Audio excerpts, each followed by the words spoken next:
Pul qazanmağın sirləri. İnsan beyninin təsəvvür edə biləcəyi hər bir şeyi almağı da bacarar. Jack Canfield. Sir məni tamamilə dəyişdirdi. Mənim atam çox bədbin duyğularla köklənmişdi. Zənginlərin digərlərini soyduqlarını və pulu olan hər bir insanın mütləq kimisə aldatmış olduğunu fikirləşirdi. Belə ki, mən pul haqqında olan cəfəng fikirlərlə böyümüşəm. Pul insanı korlayır, yaxşı insanlar dövlətli olmurlar, pul ağacda yetişmir. Atamın ən sevimli ifadəsi bu idi. Elə bilirsən mən Rockefellerəm? Beləliklə mən həyatın çox çətin bir şey olduğuna əmin olaraq böyümüşdüm. Yalnız Clement Stone'la tanış olduqdan sonra həyata olan baxışlarım dəyişməyə başladı. Mən Stone'la çalışdığım zaman o dedi: "Mən istəyirəm ki, sən qarşına çox böyük məqsəd qoyasan. Elə birini ki, ona çatarkən heyrətlənə biləsən. Hər şeyə bunu necə edəcəyini sənə öyrətdiyim üçün nail ola bilmisən." O zaman mən ilə $8.000 qazanırdım. Ona görə də dedim: "İlə $100.000 qazanmaq istəyirəm." Bunu necə edəcəyim barəsində heç bir fikrim, heç bir strategiyam və planım yox idi. Buna baxmayaraq öz-özümə dedim: "Mən söz vermişəm. Buna inanıram və bu artıq baş veribmiş kimi davranmalıyam." Elə bu cürdə etdim. Clement Stone'un mənə öyrətdiyi üsullardan biri budur. Hər gün gözlərimi yumub artıq öz məqsədimə çatdığımı təsəvvür etməliyəm.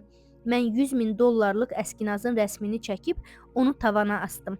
Hər sabah gözlərimi açdıqda gördüyüm ilk şey bu əskinaz idi və o öz məqsədimi mənə xatırladırdı. Sonra isə mən gözlərimi yumub $100.000 olan həyat tərzimi xəyalımda qururdum. Maraqlısı odur ki, 30 gün ərzində ciddi bir şey baş vermədi. Ağlıma nə qeyri-adi bir fikir gəlirdi, nə də bu pulları təklif edən olurdu.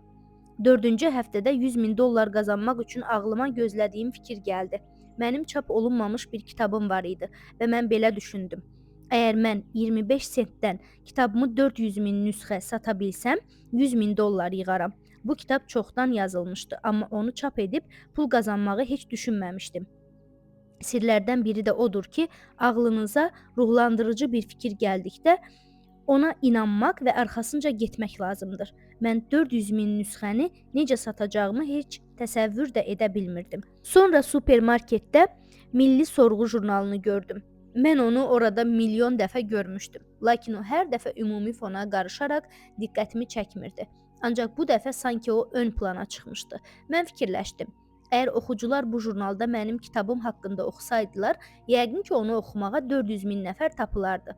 Təqribən 6 həftə sonra mən New Yorkda Hunter Kollecində 600 müəllim üçün mühazirə oxuyurdum. Mühazirədən sonra bir qadın mənə yaxınlaşdı və dedi: "Çox gözəl mühazirə idi. Mən sizdən müsahibə götürmək istəyirəm. Mənim vizit kartımı buyurun."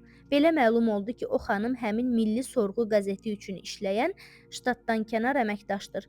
Bu zaman toranlıq yer mövzusu beynimdən keçdi.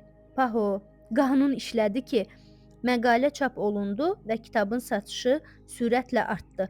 Qeyd etmək istəyirəm ki, jurnalistlə görüş də daxil olmaqla bütün bu müxtəlif hadisələri həyatıma mən özüm cəzb etmişdim. Bir sözlə, mən bu il $100.000 qazanmadım. Ancaq biz $92.327 qazandıq. Lakin elə fikirləşməyin ki, biz depressiyaya düşüb belə dedik: "Bu işləmir." Xeyr, biz dedik: "Bu möcüzədir." Xanımım dərhal belə bir fikir söylədi: "Əgər bu $100.000 üçün işləyirsə, bəlkə milyon üçün də işləyər." Mən cavab verdim: "Dəqiq bilmirəm, amma mənə elə gəlir ki, hə, gəl sınayaq." Beləliklə, naşirim Ruh üçün qida adlı ilk kitabıma görə mənə qəbz yazdı. O imzasının yanında təbəssüm işarəsi çəkmişdi. Çünki o öz həyatında qonorar kimi ilk dəfə idi ki, $1.000.000 çek yazırdı. Mən öz həyat təcrübəmə əsaslanaraq belə bir sual qoydum: doğrudanmı sir işləyir? Onu sınaqdan keçirdikdən sonra cavabım bu oldu: şübhəsiz işləyir. O vaxtdan bəri bu iş mənim həyat tərzimə çevrilmişdir. Sir haqqında biliklərdən və cazibə qanununun təsir gücündən öz məqsədimiz üçün istifadə edərək onu həyatımızın bütün sahələrinə tətbiq etməyi bacararıq. Yaradıcılıq prosesi hər yerdə eyni cür təsir edir. Hətta bu proses pula aid olsa belə. Pulu cəzb etmək üçün siz özünüzü dövlətli təsəvvür etməlisiniz. Əgər həmişə pulun azlığı haqqında düşünürsünüzsə, o zaman öz həyatınıza böyük pul kütləsi gətirə bilməzsiniz. Axı siz yalnız pulun azlığı barəsində düşünürsünüz. Siz pulun çatışmazlığı haqqında fikirlərinizi cəmləmiş, səfərbər etmisiniz. Pulunuzun çatışmadığı bir vaxtda belə düşünməklə özünüzü həyatda daha çətin bir vəziyyətə salırsınız. Demək, varlı olmaq üçün yalnız zənginlik haqqında düşünmək lazımdır. Siz öz fikirlərinizin yeni siqnallarını yollamalısınız və bu fikirlərlə bu dəqiqə yetərincə pulunuzun olduğunu deməlisiniz. Siz öz təsəvvürlərinizə inanaraq deməlisiniz ki, artıq kifayət qədər pulunuz var. Bu ecazkar bir işdir. Siz bunları xəyalınızda qurarkən ovqatınız yaxşılığa tərəf dərhal dəyişəcəkdir. Sizə elə gələcəkdir ki, çoxlu pulunuz var və bu zaman o həyatınıza sel kimi axmağa başlayacaqdır. Cekin danışdığı maraqlı əhvalat sir komandasını boş, doldurulmamış çek şəkli çəkib, onu sirrin saytına ödənişsiz yükləmə xətti ilə buraxmağa həvəsləndirdi. Həmin boş, doldurulmamış çek sizin üçün Kainat Bankından alınmışdır. Siz o çekə adınız, soyadınız və istədiyiniz məbləği yazırsınız və onu göz önünə qoyursunuz. O çekə baxıb məbləğin artıq sizin olduğuna inanırsınız. O pulları necə xərclədiyinizi təsəvvürünüzdə canlandırın. Bunun necə ecazkar olduğunu düşünün. Sekret çeki vasitəsilə insanların böyük məbləğləri necə cəzb etdikləri barədə yüzlərlə əhvalatlar almışıq. Bu cəlbedici oyundur. Sizin xeyrinizə işləyir. Zənginliyi cəzb edin. İnsanlar istədikləri qədər pul əldə edə bilmirlər. Bunun səbəbi insanların öz fikirləri ilə pul axınına mane olmasıdır. Hər bir neqativ fikir, hiss və emosiya sizi tapır. Bütün yaxşı işlərə, o cümlədən pul qazanmaq qabiliyyətinizə mane olur. Bu o demək deyildir ki, kainat onları sizdən gizlədir. Əslində sizə lazım olan qədər pul gizli şəkildə elə bu dəqiqə mövcuddur. Əgər sizin kifayət qədər vəsaitiniz yoxdursa, deməli sizə tərəf yönəlmiş pulun qarşısına siz özünüz sədd çəkmisiniz. Bütün bunları öz fikirləriniz vasitəsilə edirsiniz. Fikir balansınızı kasıblıqdan zənginliyə doğru dəyişdirməlisiniz. Əgər sizə pul lazımdırsa, bu fikir çox təsirli hisslər oyadır. Əlbəttə, bu vaxt cazibə qanununa görə siz hər zaman pula ehtiyacı özünüzə cəzb edirsiniz. Mən pulla bağlı başıma gələn bir hadisəni xatırlayıram. Sirri özüm üçün kəşf etməzdən əvvəl mühasiblər şirkətimin ziyanla işlədiyini dedilər və o hesabla 3 ay müddətinə iflasa uğrayacaqdım. 10 illik ağır zəhmətimdən sonra şirkət əlimdən sürüşüb çıxmağa hazır idi. Şirkətimi xilas etmək üçün pula o qədər kəskin ehtiyac yaranmışdı ki, məhz o səbəblə də işlərim daha çox korlanırdı. Güya çıxış yolu yox idi. Sonra mən sirri öyrəndim. Həyatım, hətta şirkətimin vəziyyəti bütünlüklə dəyişdi. Çünki mən fikir obrazımı dəyişdirmişdim. Mənim mühasiblərim rəqəmlərlə əlləşərkən, onların haqqında düşünməyə davam edərkən, mən bütün diqqətimi zənginlik və rifaha yönəltdim və hər şey yaxşılığa doğru dəyişdi. Bütün varlığımla, hətta iliyimədək kainatın mənə yetərincə pul yönəldəcəyini bilirdim. Və o bunu elə geniş miqyasda yerinə yetirdi ki, heç mənim yuxuma belə girməzdi. Hərdən şübhə etdiyim anlar olurdu, ancaq sonra fikirlərimi almaq istədiyim gəlirə yönəldirdim. Bütün bunlara görə təşəkkür edirdim. Əldə etdiklərimin sevincini hiss edirdim. Mən inanırdım. Mən sirri sizə öz üsulumla izah etmək istəyirəm.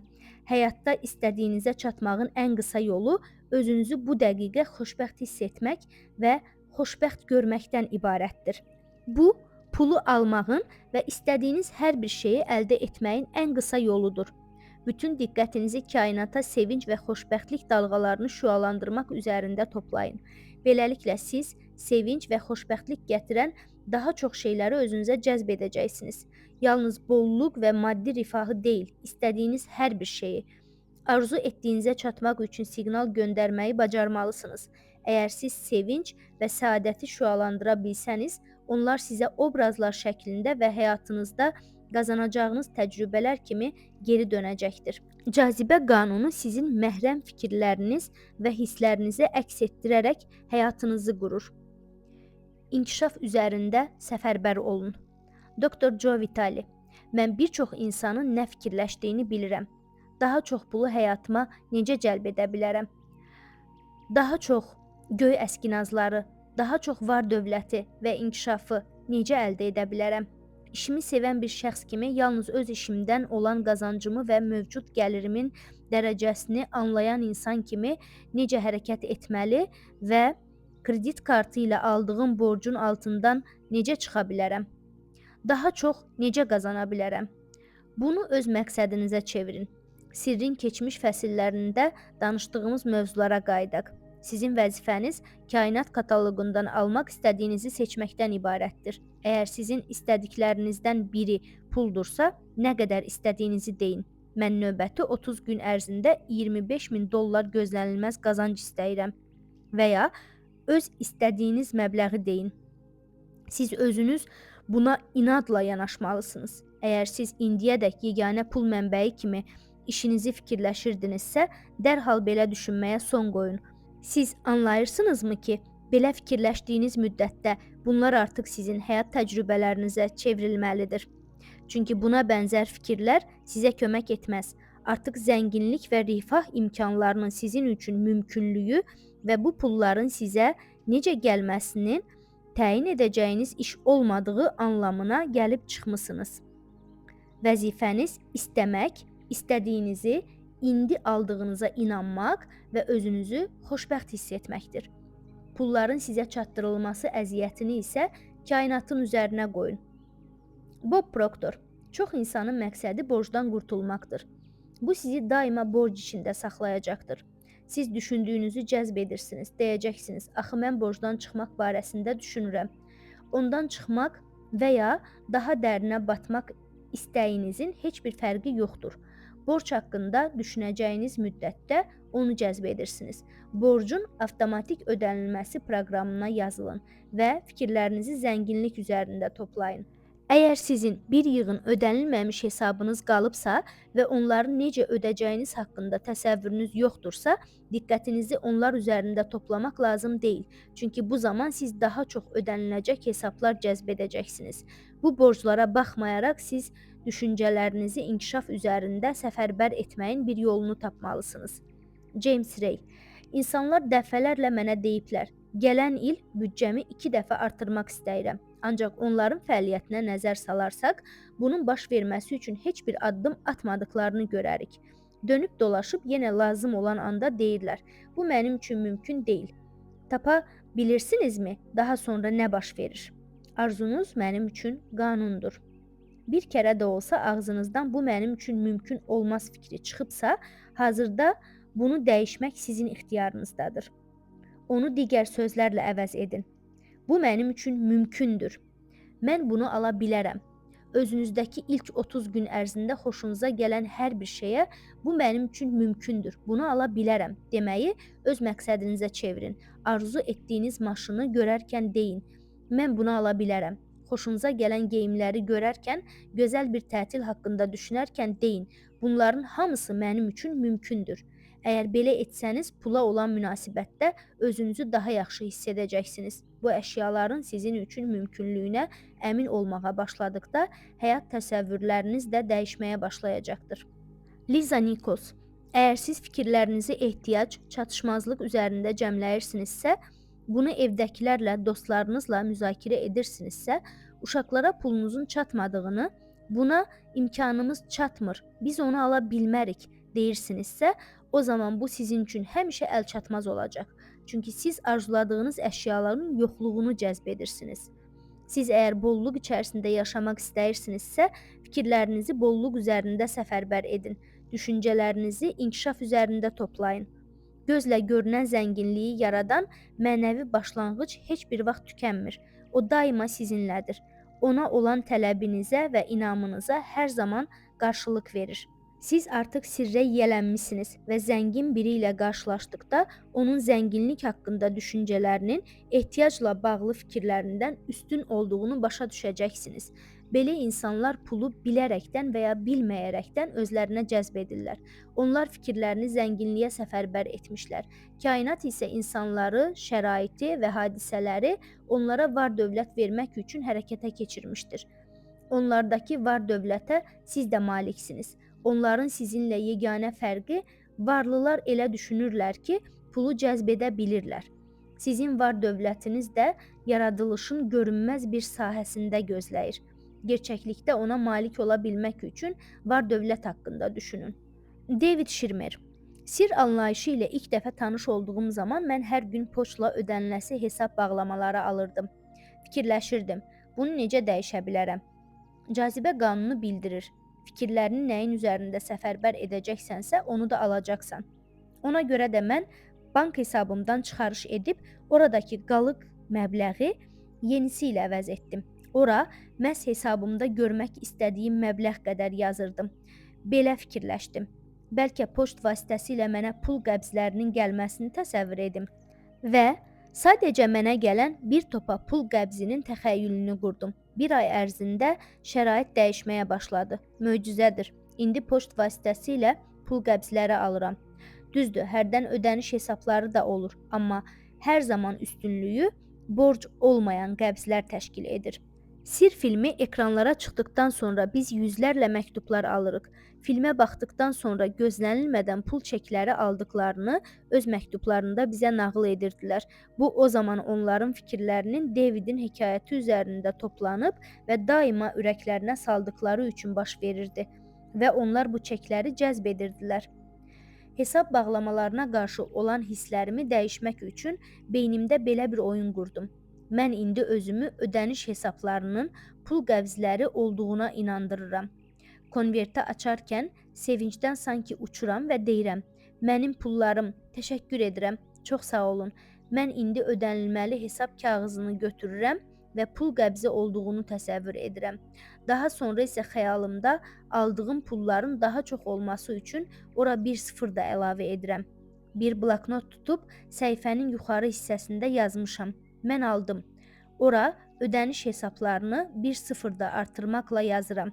Hər məbləğin qarşısında çox sağ ol yazıram və bunun üçün də o qədər dərin minnətdarlıq duyurdum ki, bu təəssürat məni ağlamaq dərəcəsinə çatdırırdı. Sonra mən ödəniş hesablarını götürürdüm. Bu zaman isə onlar aldıqlarım və minnətdarlıq etdiklərim qarşısında çox kiçik görünürdü. Əlimdə pul qəbzləri olduğuna özümü tam inandırmadan ödəniş hesablarını heç vaxt açmırdım. Əgər inanmadan açırdımsa, dəhşətdən mədəmdə sıxıntı yaranırdı və mən bilirdim, bu his daha böyük bir qüvvə ilə mənə yeni ödənişlər cəzb edir. Həyatımda daha çox pul cəzb etmək üçün bu hissləri dağıdıb onları şad emosiyalarla əvəz etməli olduğumu anlayırdım. Bu oyun hesab bağlamalarının öhdəsindən gəlmək üçün mənim xeyrimə işləyirdi və o həyatımı dəyişdi. Siz öz daxili hissiyatınızla sizin üçün daha yaxşı işləyənini təyin edərək bir çox belə oyun icad edə bilərsiniz. Nə zaman siz təxəyyüldə oyunlar qurursunuz, o zaman nəticələr daha tez əldə edilir. Laurel Lankemeyer, maliyyə strategiyaları üzrə mütəxəssis, fərdi və korporativ məşqçi. Mən pul çətin zəhmətlə qazanılır fikrinə əminliklə böyümüşəm, lakin sonra onu digəri, pul asanlıqla və müntəzəm şəkildə gəlir fikri ilə əvəz etdim. İlk əvvəl bu yalan təsiri bağışlayır, elə deyilmi? Ağlınızın bir hissəsi etiraz edəcəkdir. Xeyr, sən yalan danışırsan, bu heç də asan deyil. Kiçik bir tenis matçı kimi bir şey alınacaq və düşüncələriniz bir müddət top kimi ora-bura sıçrayacaqdır. Əgər siz pul qazanmaq üçün ağır əmək sərf etməlisiniz deyə düşünürsünüzsə, dərhal bu fikirləri başınızdan atın. Çünki siz belə düşündükdə bu tezliyi şüalandırırsınız və buna bənzər də həyat sahələri alırsınız. Laurel Lankemeyer'in məsləhətindən yararlana bilərsiniz və özünüzü başqa cür bəyan edin. Pul asanlıqla və müntəzəm gəlir. David Schirmer. Var dövlətə gəldikdə isə bu mental şuurun idrak tərzidir. Məsələ biləvasitə sizin necə düşünməyinizdən ibarətdir. Laurel Lankemeyer. Keçirdiyim təlimlərin təqribən 80%-i insan psixologiyası və düşüncə tərzi ilə bağlıdır. Bir çox müştərilərim belə deyirlər. Axı, siz belə edə bilirsiniz, mən isə yox. Lakin hər kəs pula qarşı olan öz daxili münasibətini dəyişmək qabiliyyətinə malikdir. Yaxşı xəbər isə odur ki, siz yeni aldığınız biliklərin sizi inandırdıkları təlimatlardan daha vacib olduğu qənaətinə gəldiyiniz zaman təşəbbüsləriniz zənginliyi təqib etməyi öyrənir. Uğur insanın ətrafından deyil, öz daxilindən gəlir. Daha çox pulu özünüzə cəzb etmək üçün siz pula olan münasibətinizi daha səmərəli kökləməlisiniz. Aydın məsələdir ki, vəsaitin azlığı səbəbilə öz maddi vəziyyətlərinə görə insanlar xüsusi bir fərəh hissi yaşaya bilməzlər. Elə məhz bu səmərəsiz fikirlər də pulun sizə doğru cəzb olunmasına mane olur. Bədbin çevrənizi dəyişməlisiniz. Pulunuza görə sevinin və malik olduqlarınız üçün minnətdarlıq duymağa başlayın. Hiss edin və deyin: mənim pulum kifayət qədərdir. Mənim pulum çoxdur və onlar mənə tərəf axır. Mən pulu cəzb edən maqnitəm. Mən pulları, pullar da məni sevir. Mənə hər gün pul gəlir.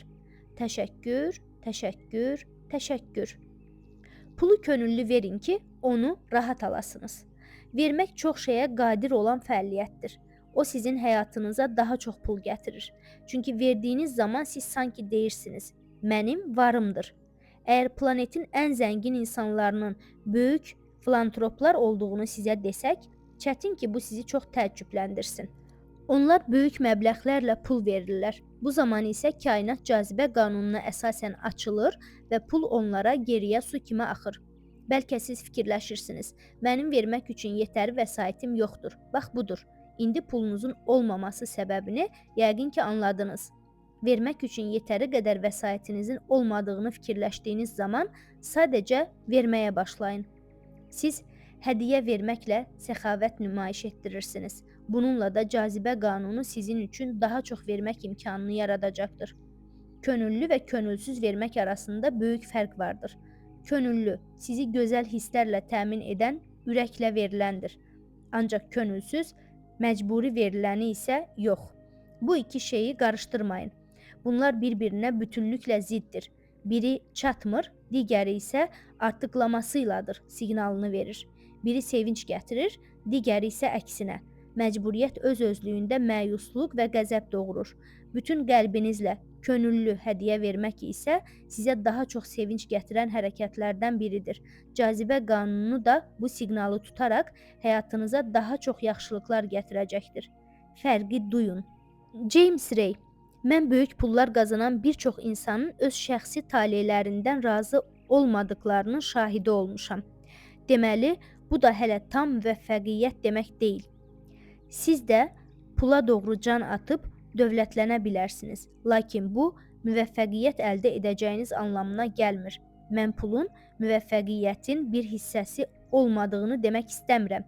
Əlbəttə, onlar onun bir hissəsidir. Ancaq cəmisi bir hissə. Həmçinin ruhən zənginləşmiş elə insanlara da rast gəlirəm ki, onlar hər zaman xəstə və kasıb olurlar. Bu da uğur və müvəffəqiyyətə bənzəmir. Həyat bütün sahələrində uğurlu olmalıdır. Əgər sizi zənginliyin ruhən olmadığı qənaəti ilə tərbiyə ediblərsə, o zaman mən Ketrin Ponder'in Bibliya milyonçuları silsiləsindən olan kitablarını sizə tövsiyə edərdim. Bu möhtəşəm kitablar sizə İbrahim, İshak, Yaqub, Yusif, Musa və İsa'nın yalnız inkişaf üzrə müəllim deyil, həmçinin milyonçu olduqlarını və müasir milyonçuların yuxusuna belə girməyəcək şəkildə yaşadıklarını sizə göstərəcəkdir. Siz bir səltənət vəliəhdisiniz. Bu dünyaya gəldiyiniz üçün bu rifah sizin haqqınızdır və əlinizdə həyatın hər sahəsində əldə edilə bilən bir uğura, təsəvvür edə biləcəyinizdən də böyük bir müvəffəqiyyətə gedən qapının açarı vardır. Siz malik olmaq istədiyiniz hər şeyə layiqsiniz və kainat bunların hamısını sizə verməyə hazırdır. Sizdən istənilən yalnız istədiklərinizi özünüzə sarı çağırmağınızdır. Siz artıq sirrə yiyələnmisiniz. Açar sizin əlinizdədir. Açar sizin düşüncələriniz və hisslərinizdir. O ömrünüz boyu özünüzdə olacaqdır. Marci Shimoff: Qərb mədəniyyətində bir çox insan sadəcə uğur qazanmağa can atır. Onlar böyük evə, biznesdə inkişafa, bir çox zahiri parlaq əlamətlərə, görüntülərə malik olmaq istəyirlər. Ancaq diqqətlə nəzər salsaq, bütün bunları əldə etmək Bizim əsasən can atdığımız şeyə, xoşbəxtliyə nail olacağımızı təmin etmir. Xoşbəxtlik gətirəcəyinə inanaraq biz zahirən görünən əşyaların arxasınca qaçırıq. Lakin bu yanlış seçimdir. Siz ilk növbədə iç dünyanızı, sizə həqiqətən fərəh gətirən hisslərinizi və daxilinizdəki xəyallarınızı tapmalısınız. Zahirən arzuladığınız əşyalar isə bundan sonra özləri peyda olmağa başlayacaqdır. Sizin bütün arzularınız daxili fəaliyyətiniz sayəsində həyata keçir. Ətraf mühit sadəcə düşüncələrinizin təsirindən yaranmış bir nəticədir. Fikirlərinizi saf və xoş məramla yükləyin. Ətrafa özünüzdən şadlıq və sevinc hissləri yayaraq onu var qüvvənizlə kainata şüalandırın və siz həqiqətən də yer üzündə cənnətə qovuşacaqsınız. Sirlərin qısa məzmunu. Pulu cəzb etmək istəyirsinizsə, siz fikirlərinizi zənginlik üzərində səfərbər edin. Daima onun çatışmazlığı barəsində düşünərək həyatınıza daha çox pul cəzb edə bilməzsiniz. İstədiyiniz qədər pulun artıq sizdə olmasına özünüzü inandıraraq təxəyyül qurmaq sizin xeyrinizədir.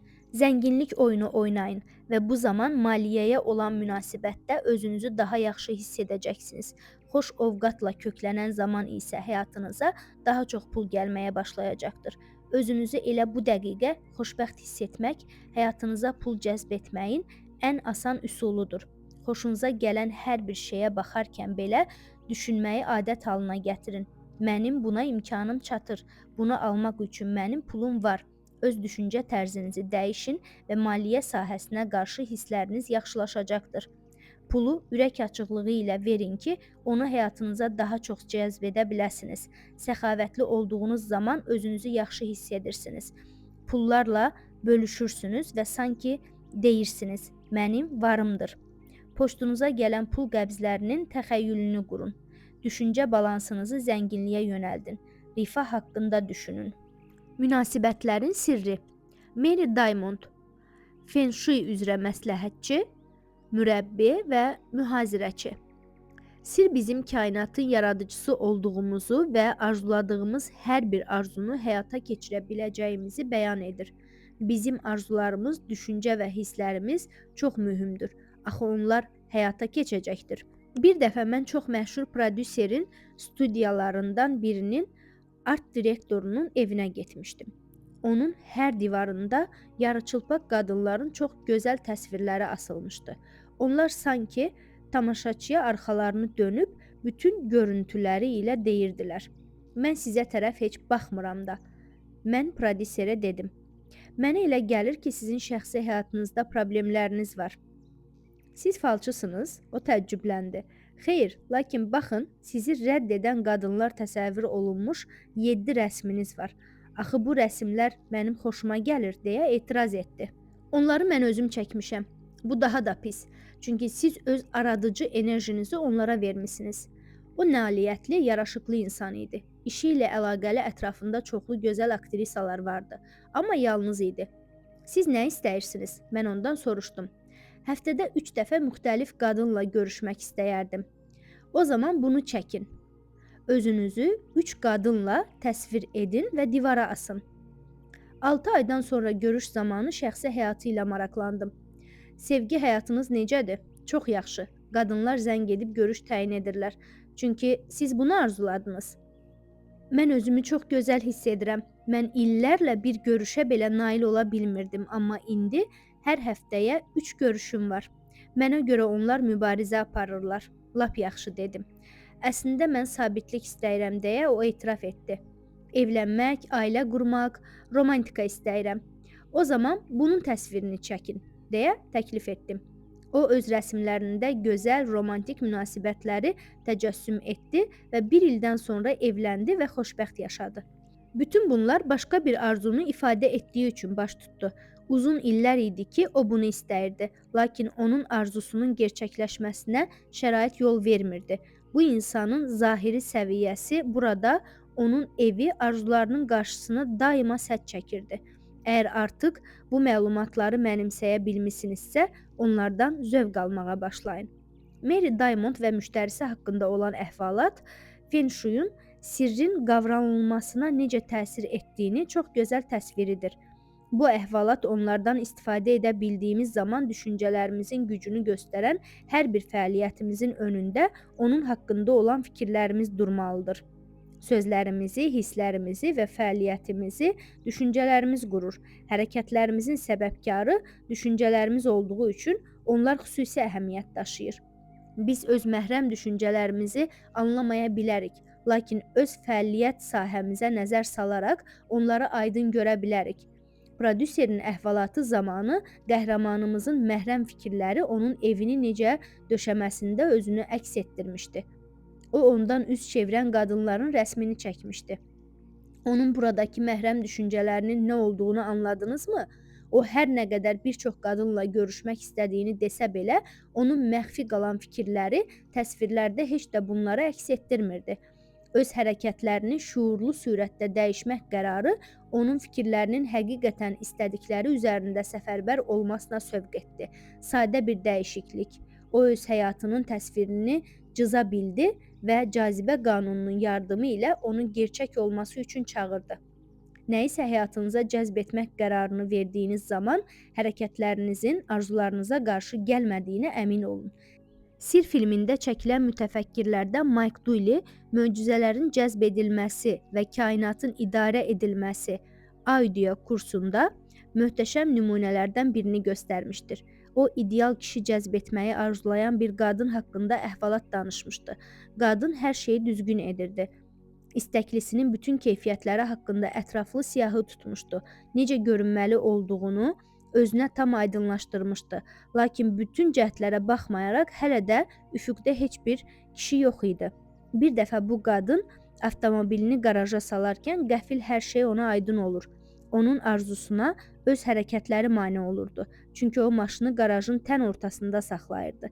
Əgər maşın qarajın tən ortasında durubsa, axı o zaman ərinin maşın saxlamağa yeri olmur. Bu qadının hərəkətləri kainata çox güclü belə bir siqnal göndərirdi. Mən arzuladığımı alacağıma inanmıram.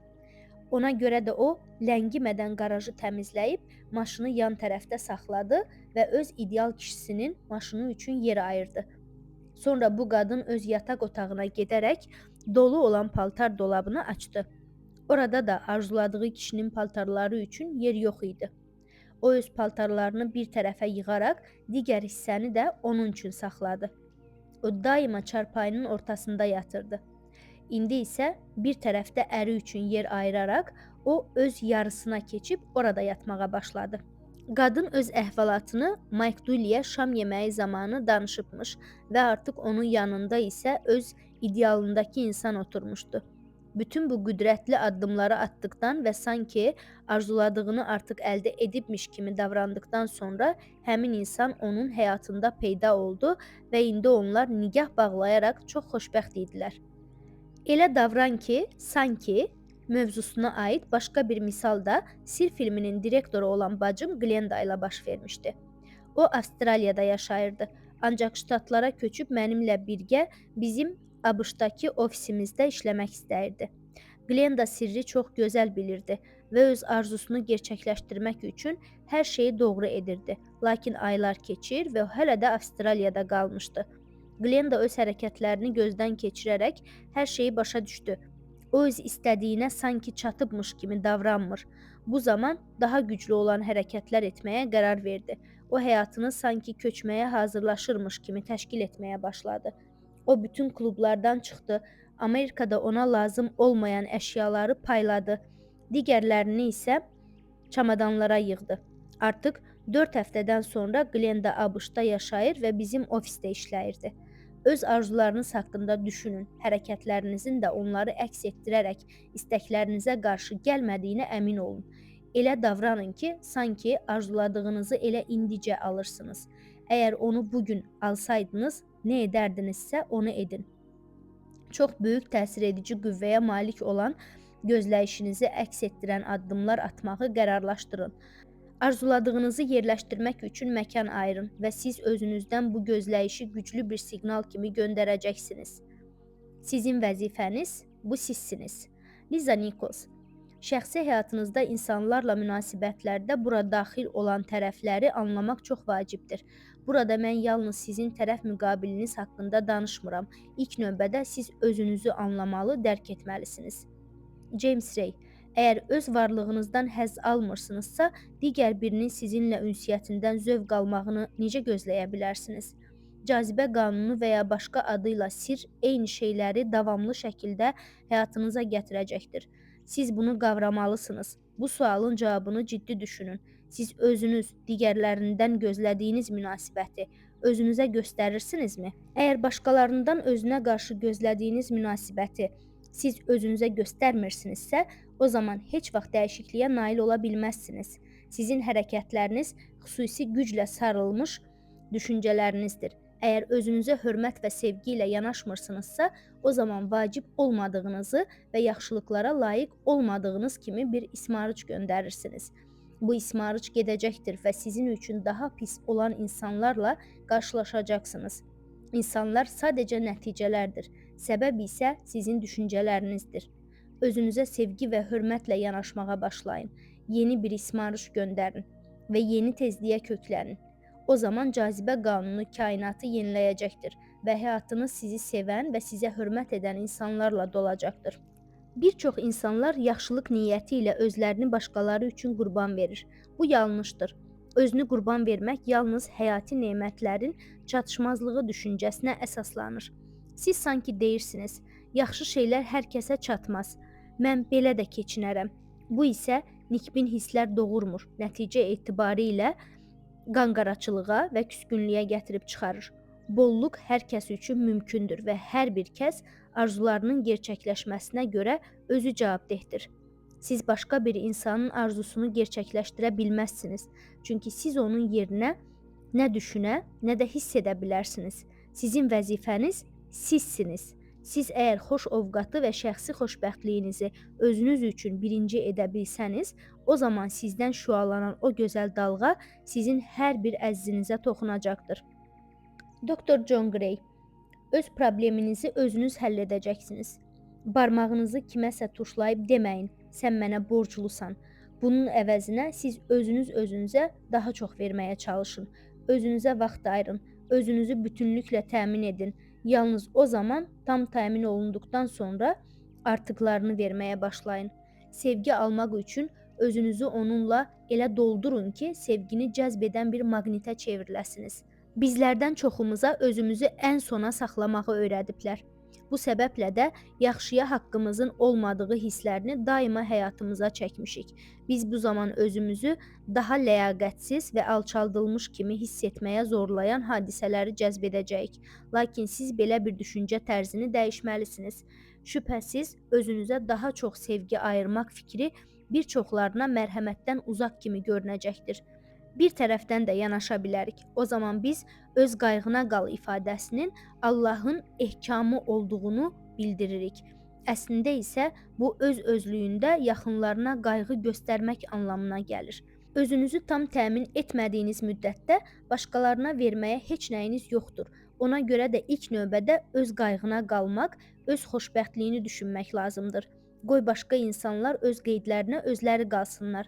Özünüzə zövq verməyə çalışarkən siz öz ətrafınıza da fərəh saçırsınız. Siz tamamilə sevincə qərq olarkən kiməsə ayrıca bəxşiş haqqında düşünməyə gərək qalmayacaq. O bir nəfəs qədər təbii olacaqdır. Liza Nichols, əks cinsin nümayəndələri ilə olan münasibətlərdə tərəf müqabilimin gözəlliyimi mənə göstərəcəyini gözləyirdim. Ancaq özüm özümdə bunu görmür və gözəlliyimi hiss etmirdim. Erkən yaşlarda mənim ideallarım bionik qadınlar haqqında olan komikslərin qəhrəmanı Möcüzə Qadın və Charlie'nin Mələkləri filmindəki qızlar olmuşdu. Onlar çox gözəl idilər, lakin mənə heç bir bənzərlikləri yox idi. Mən umduğumu yalnız buna son qoyub özümü, yəni Lizanı, öz qarayanız dərimi, dolu dodaqlarımı, dik ombamı, qara buruq saçlarımı sevdikdən sonra aldım. Və yalnız bu baş verən zaman qalan bütün dünya da məni sevdi. Özünüzü bəyənməyiniz lazımdır. Çünki əgər siz özünüzü sevmirsinizsə, o zaman özünü yaxşı hiss edib xoşbəxt ola bilməzsiniz. Kainat tərəfindən sizin üçün təyin edilmiş xeyirxahlıq və sevgi qarşısına siz özünüzü bəyənməyərək sədd çəkirsiniz. Özünüzə pis münasibət bəslədiyiniz zaman özünüzü sanki həyatdan kənarlaşdırırsınızmış kimi hissiyat yaranır. Axı dünyada olan ən yaxşı şeylər sağlamlıq, müvəffəqiyyət, eşq, bunlar hər biri sevinc və xoşbəxtliklə eyni bir tezliyi paylaşır. Hədsiz enerjinin, sağlamlığın və müvəffəqiyyətin hiss edilməsi yaxşı ovqatla eyni tezlikdə yerləşir. Özünüzü sevmədiyiniz zaman siz özünüzə daha pis münasibət bəsləməyə zorlayan insanlar və şəraiti cəlb edən bir tezliyə düşürsünüz. Siz fikirlərinizin cəmləndiyi nöqtəni dəyişdirməli və sizdə gözəlliklərin olması barəsində düşünməyə başlamalısınız. Özünüzdə müsbət keyfiyyətlər axtarın. Fikirlərinizi bunların üzərində səfərbər etdiyiniz zaman cazibə qanunu sizə sizin haqqınızda daha çox valehedici şeylər danışacaqdır. Siz düşündüklərinizi cəzb edirsiniz. Etməli olduğunuz yeganə iş özünüzlə bağlı hər hansı yaxşı bir şey haqqında olan uzunmüddətli bir fikirdən başlamağınızdır. Bu zaman cazibə qanunu qarşılıq olaraq sizə daha çox bənzər fikirlər verəcəkdir. Özünüzdə dəyər verəcəyiniz bir şeylər arayın. Arayın, tapacaqsınız. Axtaran tapar. Bob Proctor. Sizdə çox möhtəşəm, heyran edici bir şey var. Mən özümü artıq 44 ildir ki, öyrədirəm. Hərdən elə olur ki, özümü hətta öpərəm də. Siz də özünüzü sevməyi öyrənməlisiniz. Mən şöhrətpərəstlik və özünü aldatmadan deyil, özünə olan sağlam hörmətdən danışıram. Yalnız özünüzü sevdiyiniz zaman başqalarını da sevə biləcəksiniz. Marci Şimov. İnsanlarla münasibətlərimiz zamanı biz digərlərindən şikayət etməyə adət etmişik. Məsələn, mənim işçilərim tənbəldirlər. Ərim əsəblərimlə oynayır. Uşaqlarımla da çox çətindir. Biz başqa insanları və onların çatışmazlıqlarını günahlandırırıq.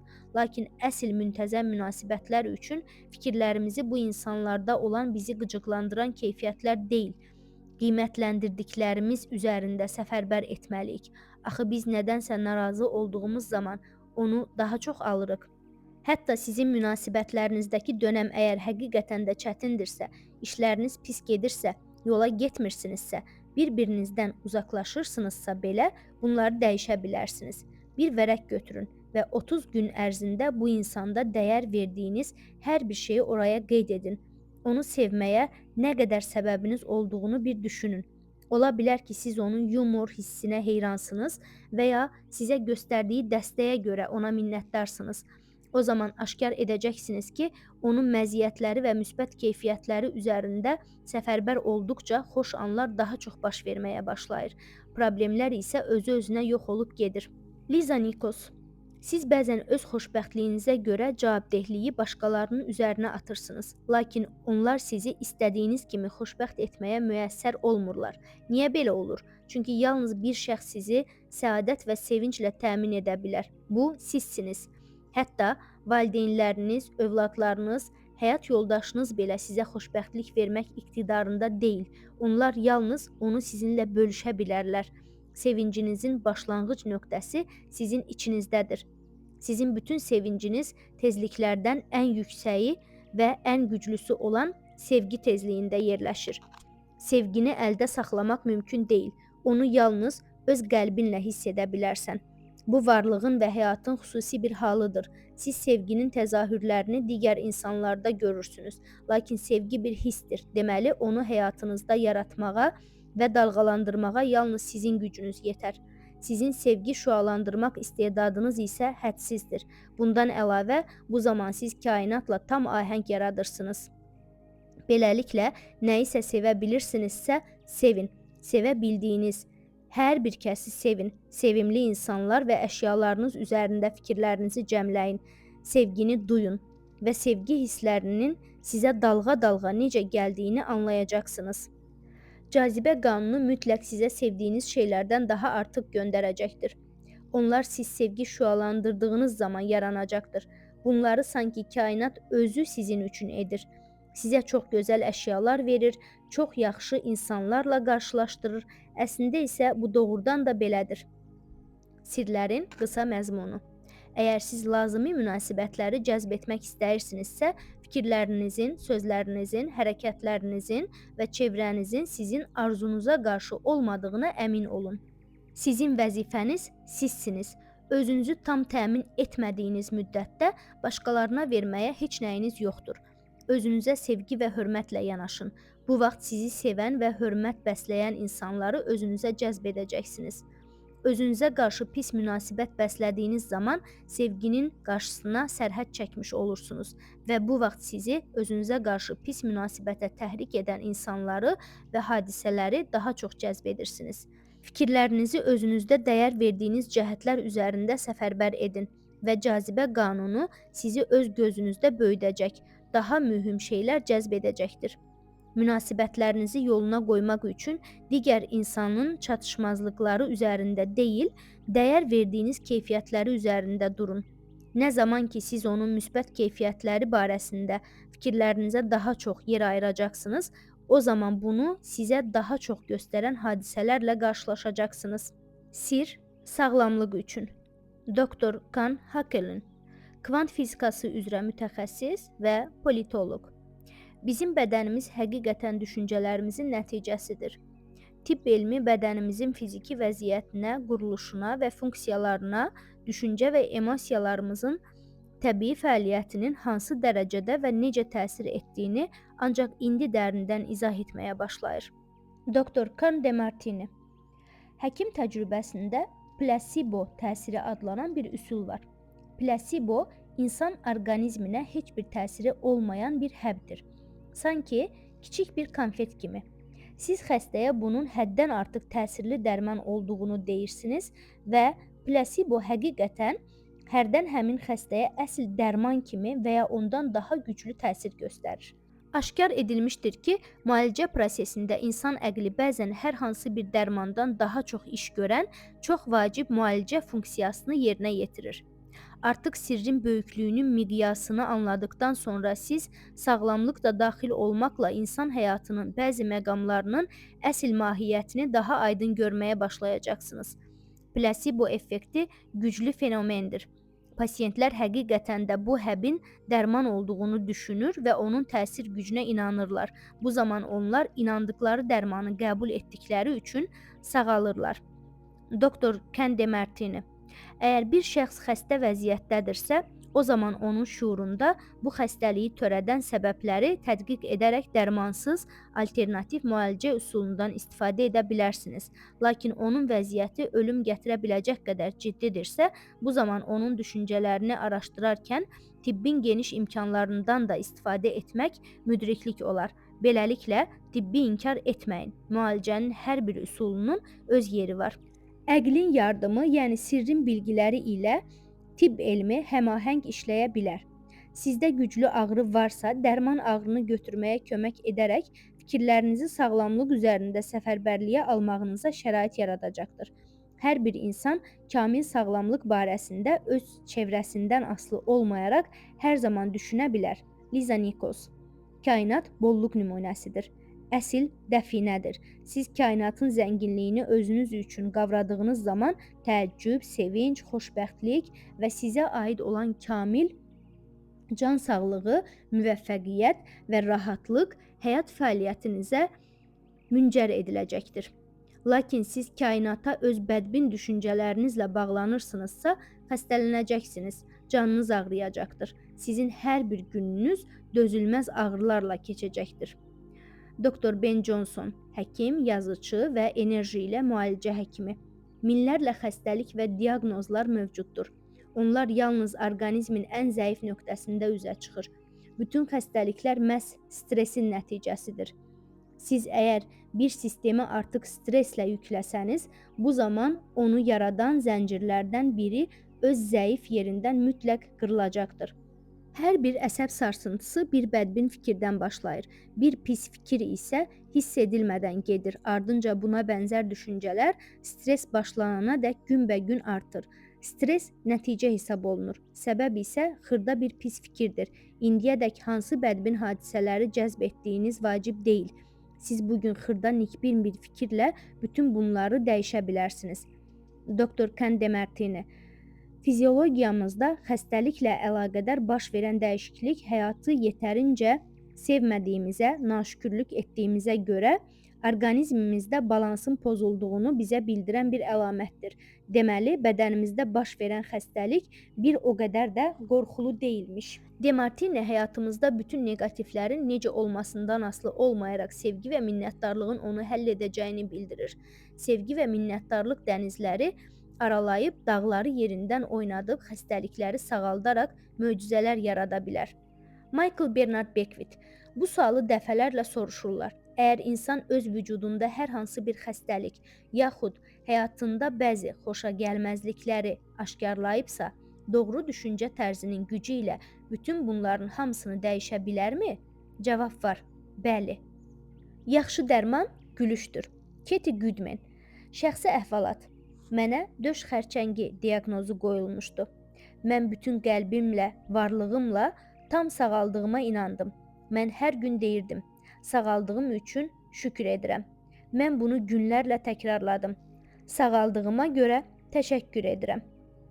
Bütün qəlbimlə artıq sağlam olduğuma inanırdım. Mən öz vücudumu orada heç bir zaman xərçəng olmamış kimi təsəvvür edirdim. Özümü sağaltmağım üçün ən çox məşğul olduğum işlərdən biri də çoxlu komik filmlərə baxmaq idi.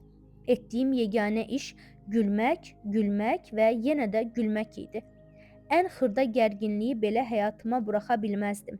Çünki bilirdim ki, insanın özünü sağaltmağa cəhd etdiyi müddətdə əsəbləşmək çox ziyandır. Bu diaqnozun mənə qoyulduğu vaxtdan tam sağaldığım zamanədək təqribən 3 ay keçdi və hər hansı bir şüa və ya kimyəvi müalicə olmadan. Katie Goodman-dən olan gözəl və ruhlandırıcı əhvalat bu prosesdə 3 parlaq qüvvəni nümayiş etdirir. Sağalmaq üçün olunan minnətdarlığın gücünü, arzuladığını alacağına olan inamın gücünü və xəstəliyi öz vücudunda əritməyin sevinci və gülüşün gücünü. Katie özünü müalicə prosesinin bir hissəsi kimi gülüşü də ora əlavə etməyə Norman haqqındakı əhvalatı eşitdikdən sonra ruhlanmışdı. Normana sağalmaz xəstəlik diaqnozu qoyulmuşdu. Həkimlər onun yalnız bir neçə ay ömrü qaldığını bildirmişdilər. Norman özünü müalicə etmək qərarına gəldi. 3 ay ərzində onun etdiyi iş yalnız məzəli filmləri izləyib gülmək, gülmək və yenə də gülmək idi. Həmin 3 ay ərzində xəstəlik onun bədənini tərk etdi və həkimlər onun sağalmağının möcüzə olduğunu bəyan etdilər. Norman gülərək bütün bədbin hisslərdən, həmçinin xəstəlikdən xilas oldu. Həqiqətən gülüş ən yaxşı dərmandır. Dr. Ben Johnson. Biz dünyaya yaratmaq və qurmaq qanunu üzrə gəlmişik. O özünü bərpa adlanır. Məsələn, yaralanmısınız, o sağalar. Siz bakterial infeksiyaya yoluxmusunuz, İmmün sistemi o bakteriyanın qeydinə qalır və onu sağaldır. İnsanın canındakı immun sistemi onu orqanizminizi sağaltmaq üçün yaradılmışdır. Bob Proctor. Sağlam emosional vəziyyəti olan vücudda xəstəlik yaşaya bilməz. Hər saniyə bədəninizdə milyonlarla neyron məhv olur. Eyni zamanda isə milyonlarla da yeni neyron yaranır. Kan Hakelin. Bu artıq faktdır ki, vücudumuzun hissləri hər gün nöqtə-bə-nöqtə dəyişir.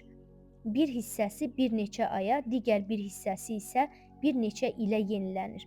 Lakin illər keçdikcə bizlərdən hər biri bir növ yeni fiziki vücuda malik oluruq. Əgər vücudumuzun bir neçə il ərzində tamamilə yeniləndiyini elmdə də sübut olunubsa, psixoloji pozuntular nə üçün illərlə mövcud olur? O yalnız xəstəliklərə yönəlmiş fikirlərimiz vasitəsilə orada qala bilər.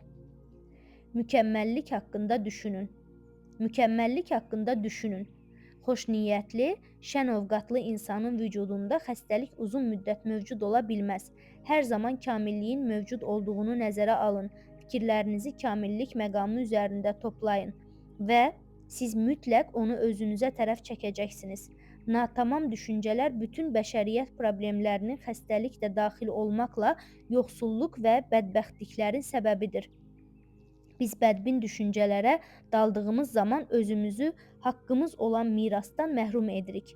Mən kamillik haqqında düşünürəm. Mən yalnız kamillik görürəm.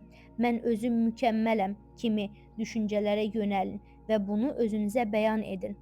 Mən əzginlik və hərəkət qıtlığını vücudumdan tamamilə çıxartmışam. Öz fikirlərimi uşaq bədəni qədər qıvraq və mükəmməl vücud görüntüsü üzərində səfərbər etdim və bütün əzələ sıxılmaları, əzələlərimdəki ağrılar yox oldu. Demək olar ki, mən bunun öhdəsindən bir gecədə gəldim. Siz artıq qocalıq haqqındakı təsəvvürlərin kökünün şuurumuzdan gəldiyini anladınız. Elm vücudumuzun bir təkrarən yenilənə biləcəyini sübut etmişdir. Yaşlanmaq düşüncələrin məhdudlaşdırılması səbəbilə baş verir. Buna bənzər fikirləri ağlınızdan qovun. Yaddaşınızda neçə doğum gününün qeyd edilməsindən asılı olmayaraq, orqanizminizin bərpası üçün sizə bir neçə ay kifayətdir. Gələn doğum gününüzü ilk dəfədir kimi qeyd edərək özünüzə belə bir hədiyyə edin. Əgər qocalığı çağırmaq istəmirsinizsə, 60 şamı tortunuza düzməyin. Təəssüflər olsun ki, yaşın mövcud olmamasına baxmayaraq, Qərb cəmiyyəti bu fikir üzərində çox dayanır.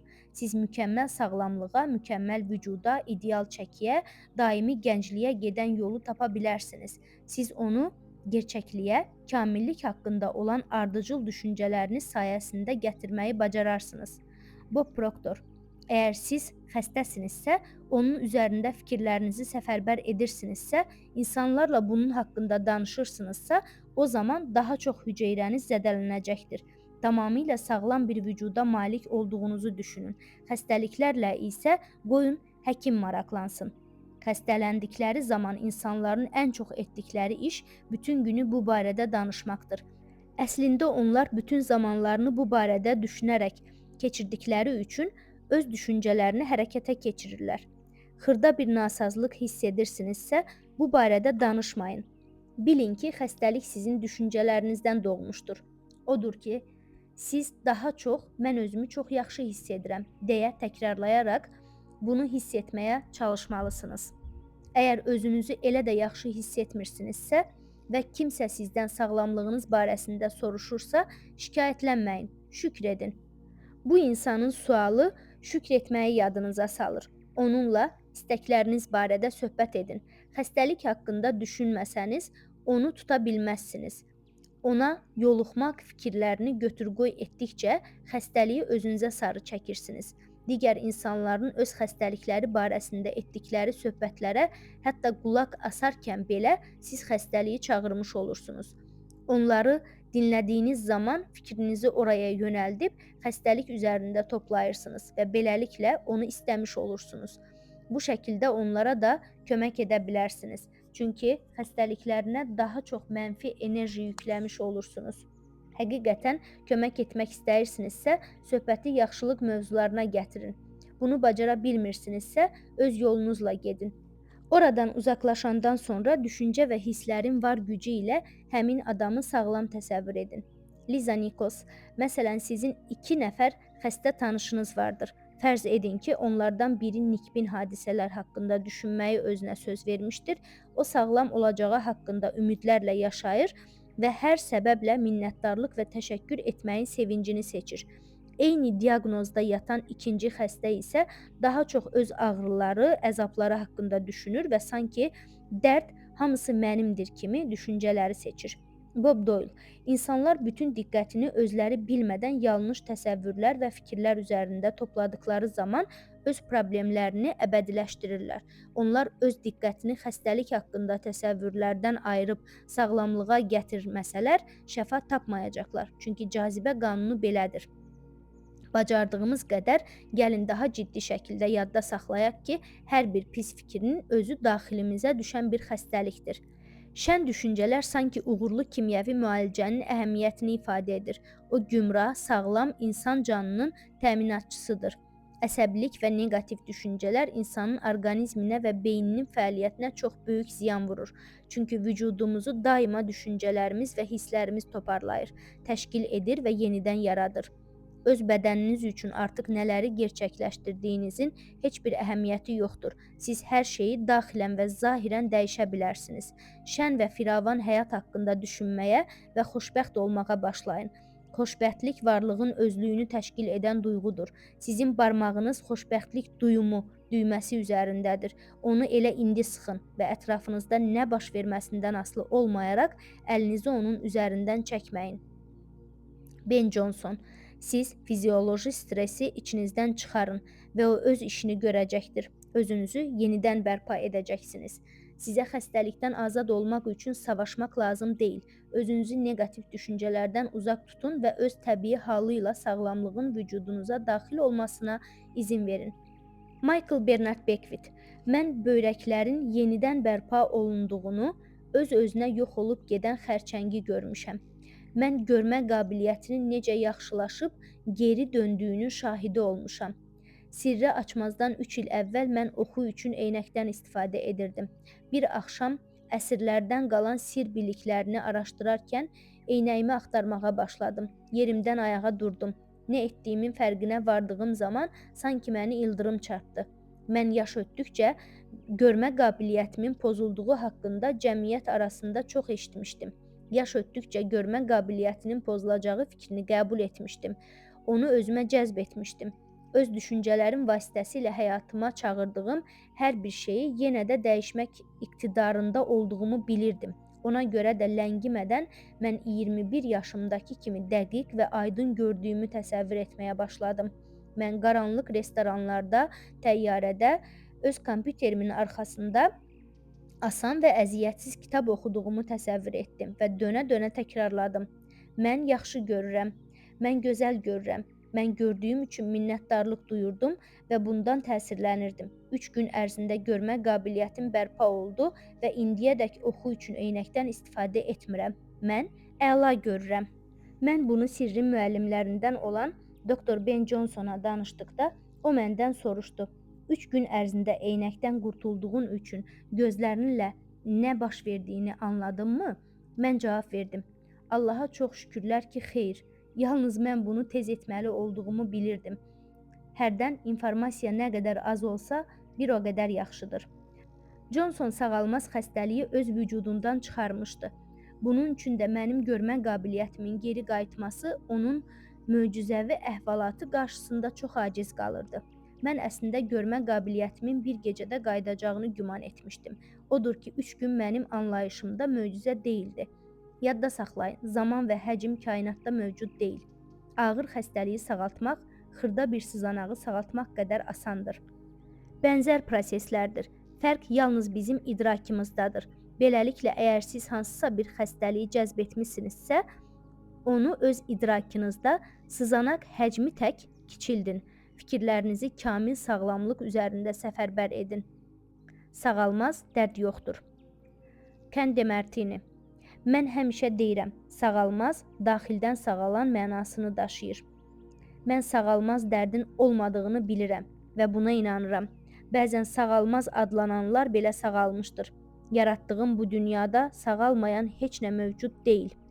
Bu dünyada yer çoxdur. Siz mənə və burada yaşayan hər bir kəsə qoşula bilərsiniz.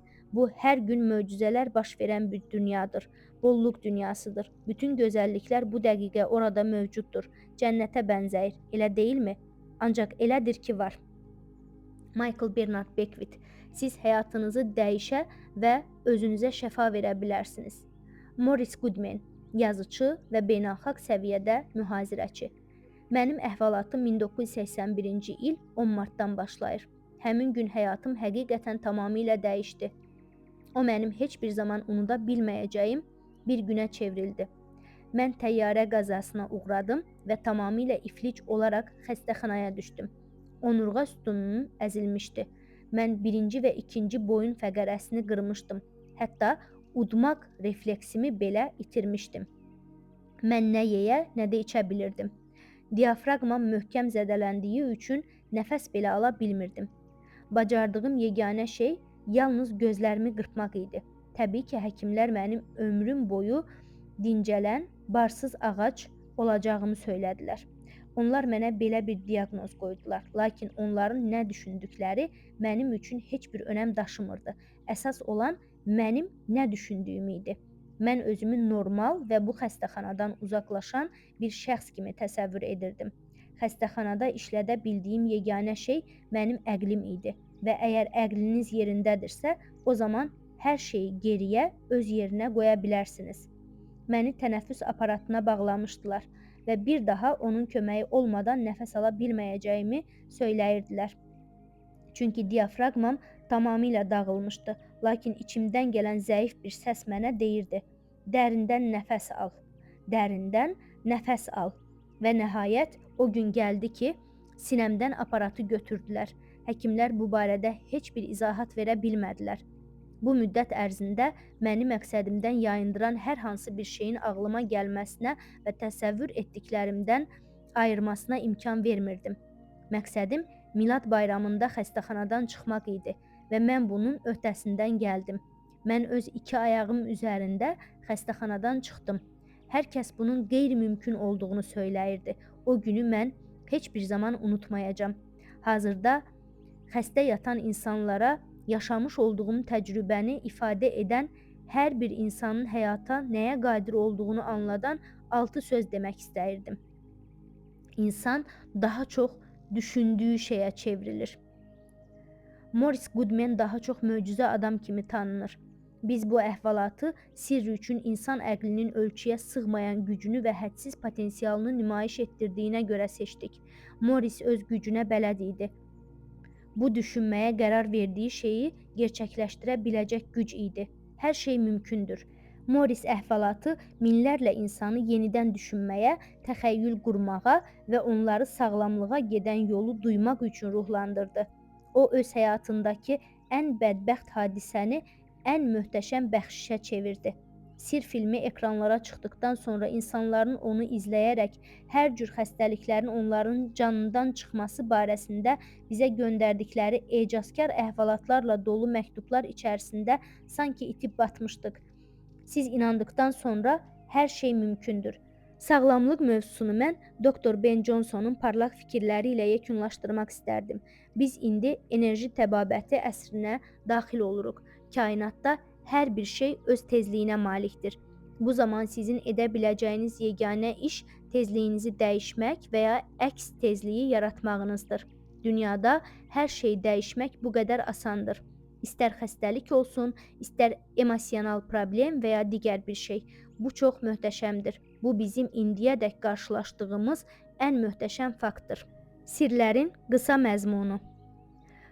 Plasebo effekti cazibə qanunu fəaliyyətinin bir nümunəsidir. Xəstə ona verilmiş həbin həqiqətən dərman olduğuna inanır və öz inandığı dərmanı aldığını düşünərək sağalır. Kamil sağlamlıq üzərində fikirlərini topla. Ətrafınızda nə baş verməsindən asılı olmayaraq bu bizim hər birimizin özümüz üçün edə biləcəyimiz yeganə bir şeydir. Gülüş fərəh gətirərək bədbinliyi bizdən uzaqlaşdırır və bizi ecazkar şəkildə sağlamlığa doğru aparır. Xəstəlik vücudumuzda fikirlərimizi və diqqətimizi onun üzərində topladığımız üçün qalır. Yüngül nasazlıq hiss etdiyiniz zaman onu daha çox qəbul etmək istəmirsinizsə, bu barədə danışmayın. Əgər öz xəstəliyindən şikayət edən insanları dinləyirsinizsə, o zaman siz onların xəstəliklərinə öz enerjinizi də əlavə etmiş olursunuz. Bunun yerinə mövzunu dəyişin, yaxşı bir şey haqqında danışın və kainata bu insanları sağlam təsvir edən güclü düşüncələr göndərin. Yaş və qocalıq haqqında təsəvvürlər şuurumuzda yığılır. Odur ki, bu düşüncələri başınızdan qovun və atın. Sağlamlıq və əbədi gənclik barəsindəki düşüncələrinizi səfərbər edin. Cəmiyyətin yaş və qocalıq haqqındakı mülahizələrinə əhəmiyyət verməyin. Neqativ ismarışlar sizə yaramır.